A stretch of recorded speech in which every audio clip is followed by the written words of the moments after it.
feel like saving money on a low income is nearly impossible? While saving money is much easier when you're making a lot of money, it is entirely possible to save money on a low income. In this video, I'll share with you 7 practical ways to save money on a low income. And if you're new to the channel, subscribe for more life-changing content. Tip number 1. Reduce your housing expenses. Whether you rent or purchase, your housing costs will be your highest monthly expense. According to many financial gurus, your total rent or mortgage payments plus expenditures should not exceed 35% of your monthly after-tax income. While this expense consumes a big portion of your monthly income, it also provides the greatest chance for cost savings, allowing you to save more money. Even if you have a lower income than most renters, there are several strategies to cut your housing costs. The first is to find a less expensive location. Instead of continuing to rent a 2-bedroom apartment, perhaps a single room in someone's house will suffice. If you don't want to move though, it may be time to look into other options for lowering your existing rent. Negotiating an exchange of services, such as making renovations for a lower rent or agreeing to sign a longer lease if your landlord wants tenant security, are both useful techniques. When I used to rent, I would trade tax advice and monthly bookkeeping services for a few $100s in rent savings. I saved thousands of dollars because of this simple exchange of goods and services. During the term of my lease, I was able to save money while working part-time. If you're a homeowner, the advice will be slightly different. Even minor actions like turning off the lights and minimizing your water usage can add up to significant savings over time. Renting out a room, on the other hand, is the ideal strategy to reduce your housing bills.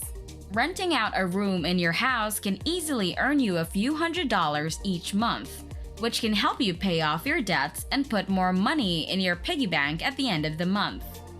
Tip number 2. If you want to save money, avoid debt.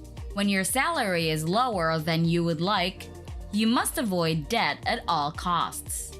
This is due to the fact that debt prevents you from saving in 2 ways.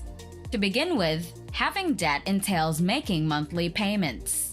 Every month, creditors will come knocking at your door demanding money, which, if avoided, would mean extra money in your pocket at the end of the month. Second, monthly interest rates for lines of credit are usually invariably associated with debt. These rates are usually between 3 and 5%, which means that on a $10,000 amount, you'd be paying roughly $25 to $40 per month.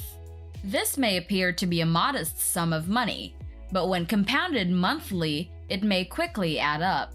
You can see how carrying debt might make saving on a low salary difficult when you add up all of your repayments and their related interest rates.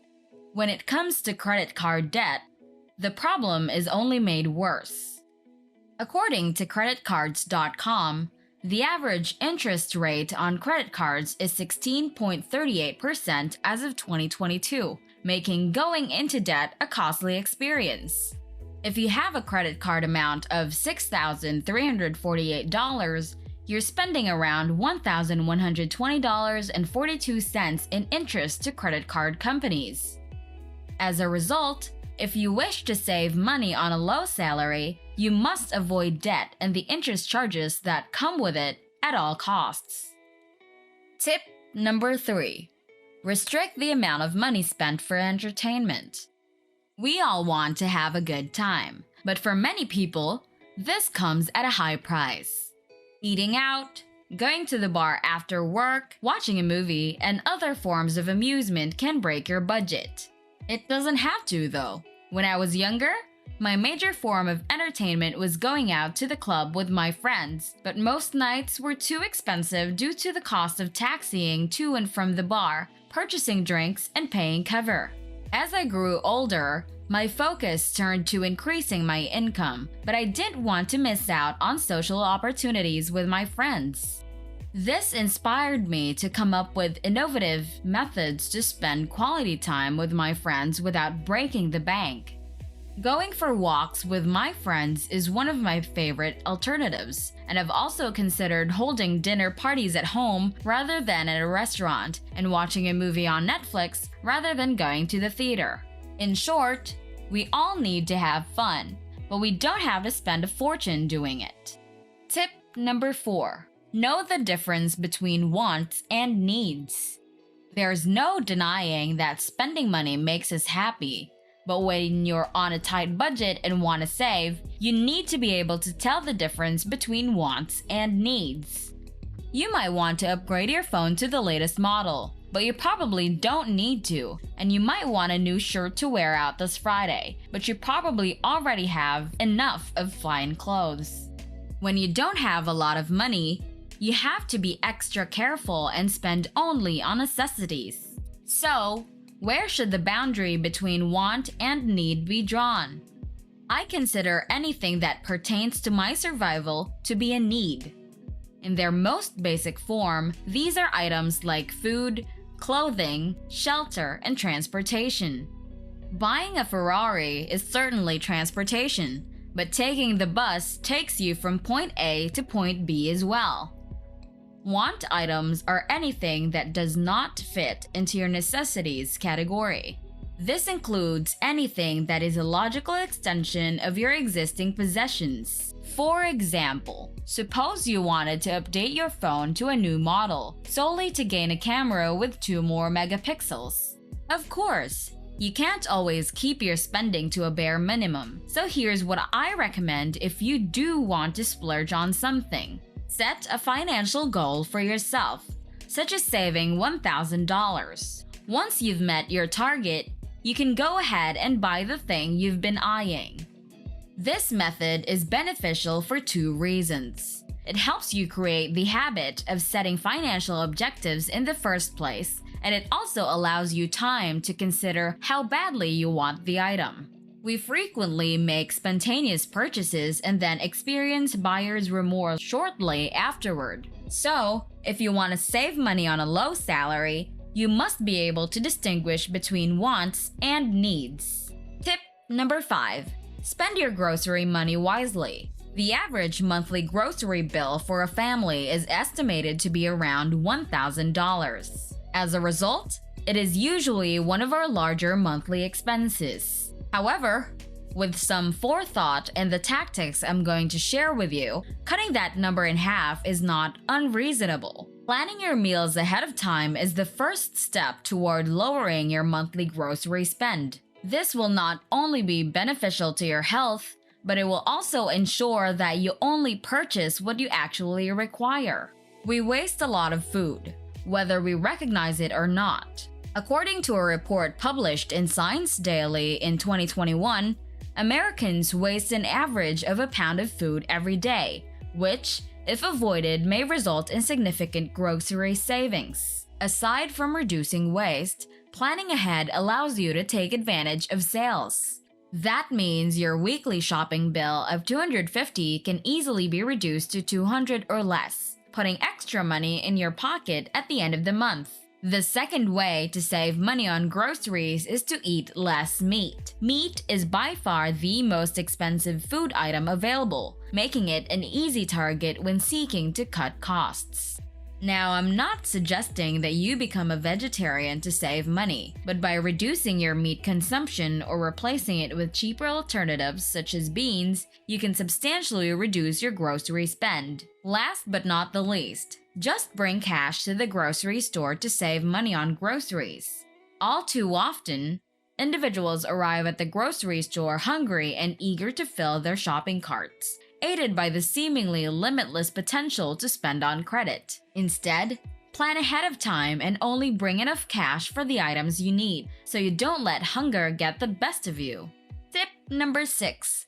Use zero-sum budgeting techniques. When you practice zero-sum budgeting, you spend every single dollar you earn on purpose, but not in the way you may think. When you use zero-sum budgeting, you allocate your income to each of your spending line items and any leftover funds to your savings or investment account. To demonstrate this budgeting strategy, consider the following example. If you earn $2,000 per month after taxes at your employment, you would allocate the entire $2,000 to your monthly expense using the zero-sum budgeting method. Rent, car payments, gas, groceries, and entertainment are all examples of common expenses. However, employing this strategy, you would also add a savings line item. Once you've completed this list, you'll allocate your entire $2,000 to the line items, forcing you to use some of your earnings and savings. The method is especially useful for individuals who find themselves at the end of the month with no money left over to save. However, if you use the zero-sum budgeting strategy and adhere to your initial budget, your bank account will grow. Tip number 7. Automating your financial planning. Automating your savings is the final stage in ensuring you save money even on a modest salary. Setting up automated deductions from my income with my work was one of the best things I've ever done for me financially. In essence, these deductions allowed me to transfer a portion of my paycheck to a savings account rather than depositing the entire amount to my bank account. When I first started this procedure, I set aside 10% of my after-tax salary in my savings account. However, over time, I was able to increase this to around 20% and double my monthly savings.